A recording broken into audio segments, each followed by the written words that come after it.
Defence system ने उसको बिल्कुल नाकारा कर दिया। सबसे बड़ी बात तो यही कि उनके तरफ से जो सिविलियंस को निशाना बनाने की कोशिश की गई, जिस तरह जम्मू शहर पे उन्होंने ड्रोन का हमला किया, मुझे नहीं लगता है कि 71 वॉर के बाद कभी इस तरह जम्मू शहर को निशाना बनाया गया हो। लेकिन हमारे डिफेंस फोर्सेस उनको ये क्रेडिट जाता है कि उन्होंने ये सारे ड्रोन जो हैं उनको नाकामयाब किए और उनमें से एक भी ड्रोन जो है निशाने पर नहीं पहुंच पाई। हालांकि उन्होंने जम्मू में कई सारे इलाके, यहां तक कि खबर ये आई है कि कश्मीर में भी अनंतनाग में जो एम्यूनिशन डिपो है उसको भी टारगेट करने की कोशिश की, लेकिन उसमें भी वो नाकामयाब रहे।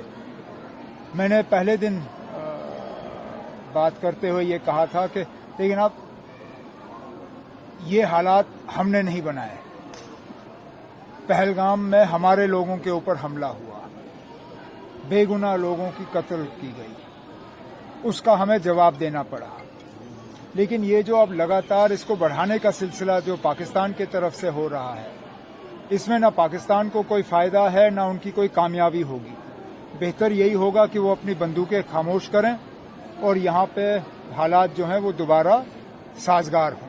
लेकिन लगता है कि पाकिस्तान एस्केलेशन करना चाहता है, क्योंकि उन्होंने कल रात को जो हुआ, पहले 9 बजे के आसपास, उसके बाद 4:30 बजे, जाहिर सी बात है कि वो अपने तरफ से तो एस्केलेशन की कोशिश कर रहे हैं। अब एस्केलेशन में सबसे ज्यादा नुकसान उनको होगा।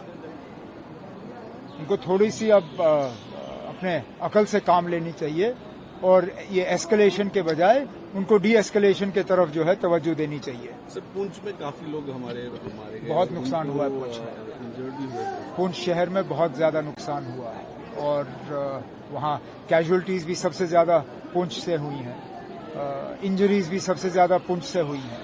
अभी जहाँ मैं जम्मू अस्पताल में था तो सारे जो जख्मी वहाँ अस्पताल में हैं वो सारे पुंछ से हैं।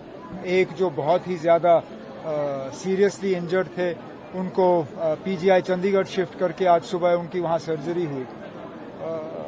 पुंछ में तो हालात बहुत ही खराब है। मेरे डिप्टी सीएम कोशिश कर रहे हैं पुंछ पहुंचने की, अगर वो पहुंच पाए तो वो वहाँ लोगों से मुलाकात करेंगे। सर, आपने आज दौरा भी किया, सब जो कैंप्स है, तो किस तरह की फैसिलिटीज अभी प्रोवाइड? अब जितना हम कर सकते हैं कर रहे हैं।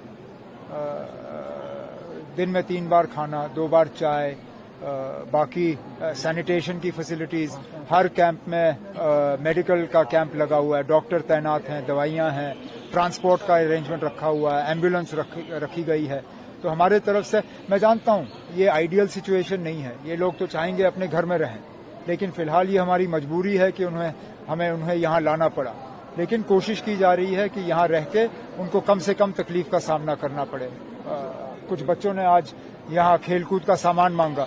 मैं अपने स्पोर्ट्स मिनिस्टर का शुक्रगुजार हूं कि गाड़ी में उन्होंने सामान रखा हुआ था, तो कम से कम और कुछ नहीं तो इन बच्चों के चेहरे पे इन मुश्किल हालात में अगर हम थोड़ी सी मुस्कुराहट ला सके तो ये बड़ी बात है।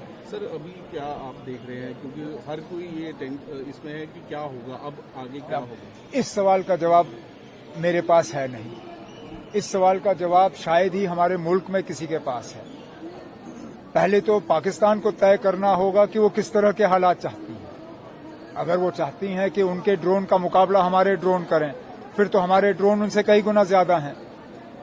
हमारे पास हर हथियार जो है उनसे ज्यादा है। उनका नुकसान ही नुकसान है इसमें। तो इसलिए मैंने कहा उनको अकल से काम लेना चाहिए। वो अपने